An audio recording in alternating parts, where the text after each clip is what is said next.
Hello everyone. I want to start by apologizing for not posting any cooking videos or any recipes. However, lately I've been making the same recipes over and over again because I'm always in a hurry to get to work. So it's usually my healthy breakfast or my healthy Cobb salad and no deviation at all. As soon as I make something, I will share it.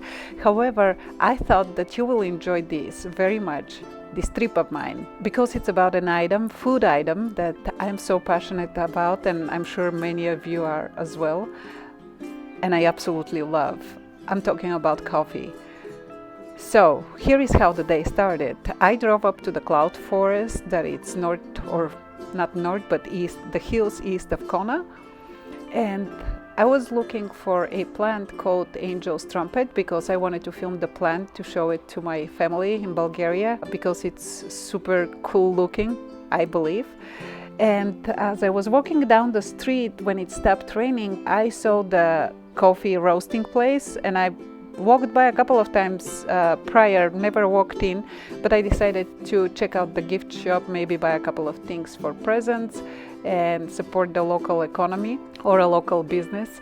So I bought a couple of bags of coffee, which is absolutely delicious. I strongly recommend it. It's 100% Kona Coffee. And a couple of mugs. This is the blue one. I also bought a white one. So I clearly the blue one, it's not gonna be a present, it's for myself. When I was walking out of the gift shop, the girl that was working there asked me if I'm going to stay for the tour, and I asked how much the tour was going to cost, and she said that it's free.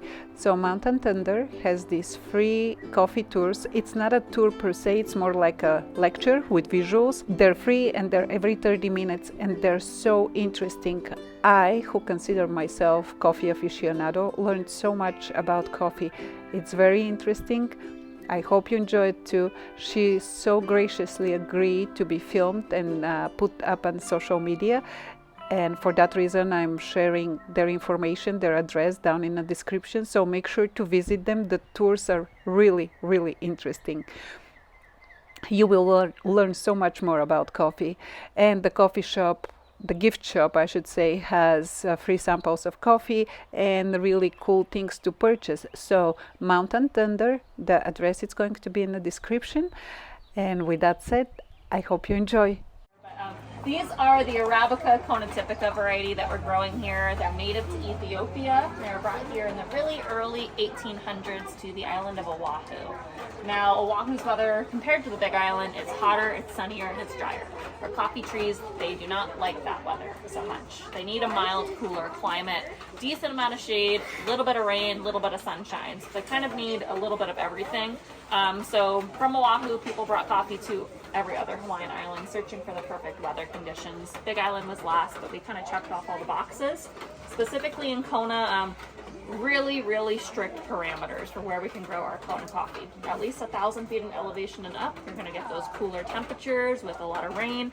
Up here at Mountain Thunder, we're at 3,200 feet. We're one of the higher coffee farms. 100 inches of rain is normal for us. So this is a very normal day. Now, along with that shade and rain, we've got amazing volcanic soil. So we're growing our coffee on 2 active volcanoes. Hualalai is what we're standing on, and then Mauna Loa is going to be further south than us. So that's kind of it. Volcanic soil, perfect weather. That's going to be our Kona Coffee region. 28 miles in length, 3 miles wide. If you're outside of that 28 miles, you are not Kona Coffee, you are Hawaiian coffee. So you can't be attached to the name. So Kona is a regional product. In that region of 28 miles, there's about 650 individual coffee farms. So a whole lot of us. Mountain Thunder, we're not a large farm, guys. We are just a big processor of coffee. So if you're familiar with kind of the wine industry, super similar to that. So we process coffee for 75 to 100 of those small farms on a yearly basis. They do the hard work, the growing and the picking, and we do all the easy stuff after that. But better look at our trees. This is kind of what they look like peak harvest season. The harvest season is August through December, so we just kind of concluded it. You might see some stray cherries on the trees, the red ones today, but pretty slim picking going forward. But hand-picked here in the Kona Kona region. We would like to, but we can't due to our rough and steep terrain. So one cherry at a time, only those red ones, every 10 to 14 days is when we're going to pick our trees. So bulk of the cost for your Kona coffee, about 50% of it actually, is the manual labor that's gone into picking the fruit itself. But that's a huge reason Kona's so special and it's so tasty.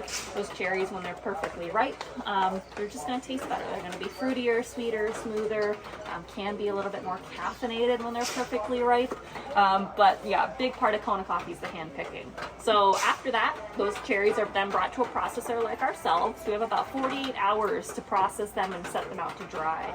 Any longer than that, the natural sugars are starting to ferment and mold and mildew is going to start to form, so all those cherries will rot within that 48-hour time period.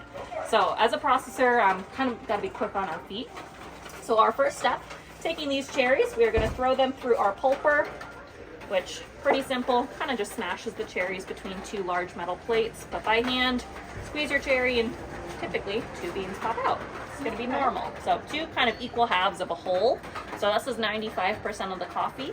Every once in a while we get 1 whole coffee bean, and that is a weird mutation that happens called a pea berry. Have you guys heard of that? Okay.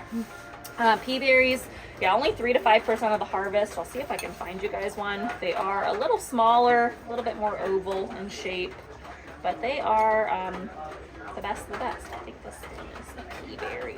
So this one bean didn't share its goodness with the other coffee bean. So typically a little sweeter, smoother, more flavorful, more caffeinated by about 14%.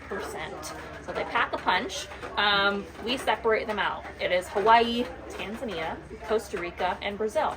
That's who separates pea berry out. Everyone else leaves them in, calls it a day. It's just another kind of step, more time, energy, and money to separate the pea berries out. So if you're buying whole beans from other regions, you'll see these guys still in there. But 100% pea berry coffee is really something special. It is really hard to drink regular coffee after you have pea berry coffee. But not special to Hawaii necessarily. They do form on all trees everywhere. It's just whether you separate them out or not. So that's what a pea berry is. We'll talk more about them down the line. Next step, old school method. Big tank of water, 24 hours to dissolve the sugar coating that I was mentioning. Nowadays, our machines take that 24 hours down to 90 seconds. It's basically just a glorified rinse and spin cycle for our coffee beans. So from there, the beans are now set out to dry. This is kind of the longest part of coffee processing. We're typically trying to just use the power of the sun. So it takes us about 10 to 14 days to dry the coffee completely. The drying deck with 3 to 4 hours of sunshine each morning, it does maintain 110 degrees Fahrenheit in there. So nice, hot, and toasty. We're going to use this big rake to rake the coffee every day. That's going to help us to promote even drying. Big fan circulating the air also to promote even drying. And then 10 to 14 days later, you've got your dried coffee that we're going to call parchment. Now in this state, we have a moisture level 10 to 12%. So very, very low, which means one of 2 things. One, which is the best thing, we can store it long term, so up to 2 years. In fact, 2 gives our mill managers a little bit of a break between seasons. So they work really, really hard. Our harvest season, wet milling every single day, thousands of pounds of coffee a day. They get a 3-month break for us before we start dry milling. So dry milling, typically starting in about March or April, and then continuing through June and July. We're going to take this parchment and run it through a huller, kind of like a giant cheese grater for coffee. So it removes that outer layer by hand, really easy. So if you want to do this by hand, you still can. Small farms might still do this. Actually grew up right down the road growing coffee myself. My dad will disagree with me. I'm going to say this was my punishment growing up, was removing the parchment by hand. He would sit me in front of the TV and I would just get to work. It would take me hours. But a great appreciation for coffee now. But it is a lot of work to remove it by hand. So thankfully, mechanized systems save us a lot of time. So that parchment is removed. Now the bean underneath, you can see kind of green peeking through, but it has another thin layer. We're going to call that layer the silver skin. And you can leave it on if you're roasting at lower temperatures. Typically a bigger processor is going to roast a little bit at a higher heat. So with that high heat, the silver slink's gonna catch on fire. It is super, super flammable. So we're gonna polish that off with a machine similar to a rock tumbler for coffee, so just friction based. Then once that's removed, the beans are nice and smooth and green, and we are not done yet. Again, state of Hawaii sets our size standards. So out of our screener, we've got 5 screens that are round. The difference is just 1/64 of an inch. So not a lot, but these 3 screens pass and the other 2 screens did not pass, so they don't move forward as Kona Coffee. Mountain Thunder makes those into those skincare, body care, things like that. You can wholesale that though, and if you can't call it Kona, next best option, Hawaiian coffee. Yeah, so we just can't attach the region to it. You don't call it anything other than Kona, really. So 3 screens out of those 5 round ones move forward, and the other 2 screens are going to be oval. This is where those pea berries are separated out. So not done by hand anymore, that is way too time consuming. So because they're round, they fly through these, get caught here. Both pea berry screens move forward and go through our second test, which is density. So density, we're going to use a big gravity separator table to do this for us. Coffee laid on top of mesh, air comes up through that, table is vibrating, gravity does the hard work. So this is going to be the highest point of the table and the lowest point. So at the highest point, we've got the densest coffee beans. They're heavy enough to kind of stay right where they are, air and vibration not really affecting them. Down a notch will be medium density beans, slightly defected holes in the coffee, and I'll show you that as well. Bin 3, lots of defects, lots of holes in coffee, beans that are maybe cracked in half during processing. So the biggest side-by-side comparison is those 1s and 3s, because you can see there's a noticeable difference. Perfect versus imperfect. Yeah. So any holes in the coffee from bin 3, it's probably insect damage, guys. We do have a beetle, coffee borer beetle, digs its way in, makes itself a home, nice and cozy on the inside, lays its eggs, and then its larva eats the bean from the inside out. So this is our safeguard to get rid of any coffee defected with beetle damage. So bin 2, yeah, slight defects, but still really great coffee. So out of these 3, just these 2 move forward. Bin 3 doesn't meet our standards, so it's not going to be called Kona at the very end. Pea berry coffee gets run through here on its own. We combine bins 1 and 2, moving forward for pea berry because we don't have enough to make 2 separate grades of it. Okay, so these 2 pass. Last test is color, and again, this is an optical scanner, scans each bean looking for that perfect color. Not the right color, Puffy Bear shoots that bean away into a separate compartment. So, pretty noticeable difference. Nice uniform shade of green, and again, that color equates to perfectly ripe cherry. So, coffee a little light in color, underripe, it is not fully developed, so it's going to be very sour in taste. Coffee too dark, overripe, tastes like an overripe fruit. It is kind of rotten in taste. Kind of a nice way to put it. So not really what we're going. We don't take any credit. It's the hand picking that pays off tremendously here for us in the Kona region. Because, you know, every 10 to 14 days we're picking just those nice red ones. And if they're perfectly ripe, other than the insect damage, they're going to pass all these tests going forward. So a lot of work, but yeah, huge part of Kona being so special. Okay, let's talk roasting, and then roasting is different company to company. We are roasting higher heat, shorter amounts of time. So 400 degrees, big barrel propane roaster, so constantly turning, we're avoiding burning that way. 14 minutes for light roast, 15 minutes for medium, 16 minutes for dark, and a whopping 30 more seconds for espresso. That's it. So lightest to darkest. One of 2 things happens. One, you get caffeine on this end, you get flavor on the other end. So you're burning the caffeine out. 20% decrease in caffeine from lightest to darkest. Really? Yep. That is interesting. Yep. Least amount of caffeine. But the way you brew it will also affect the caffeine, right? So your espresso roast, you're going to want to brew that through your espresso maker. So you're making a very concentrated form of coffee. However, you still need 2 shots of espresso for 1 cup of regularly brewed coffee of the same roast. It's always going to be about a 2-to-1 ratio. So, we think people in Europe are so crazy for drinking that little shot of espresso when you have that much coffee, guys. Nope. Yeah, so light roast, if you want to get jacked up in the morning, you need that extra oomph.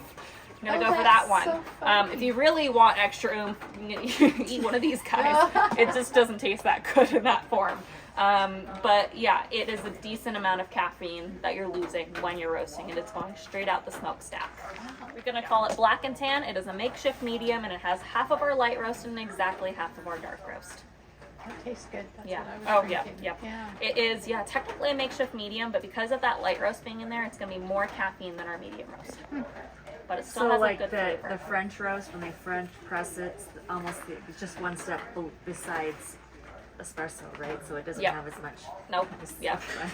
Now, pea berries. Remember I said pea berries that are more caffeinated. So we don't do light roast pea berry because it's too much caffeine for people. So we stick to the medium and the dark roast for our pea berry.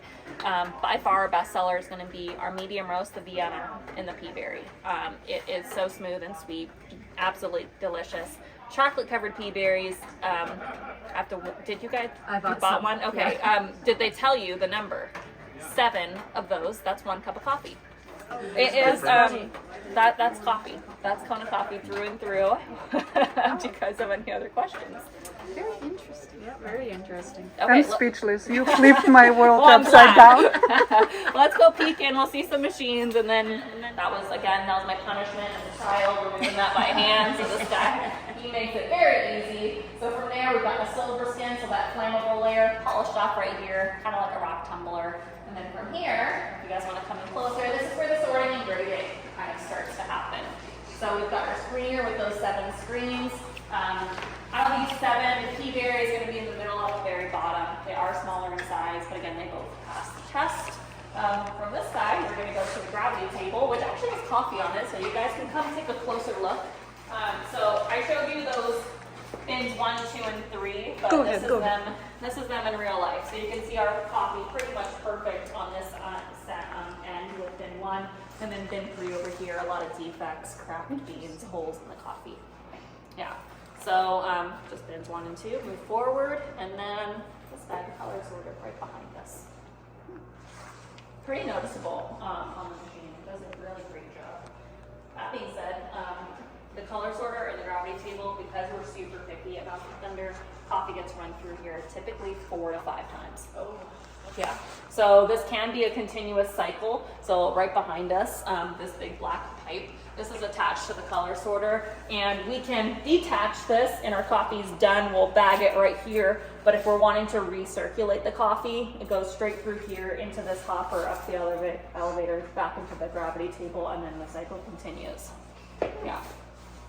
So don't have to do that, but we kind of take that additional step to make sure everything is perfect. Yeah.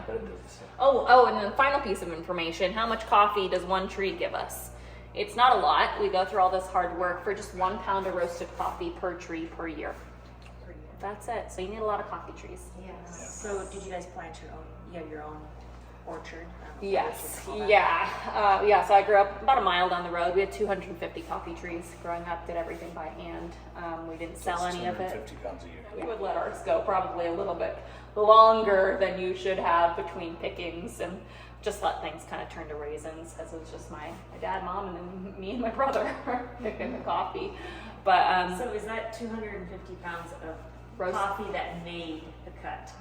yes, Or a pound of coffee? yeah, coffee per that tree made that the cut. made the But cut. 80% is good stuff. So add 20%, it's really not much Right. more. Yeah.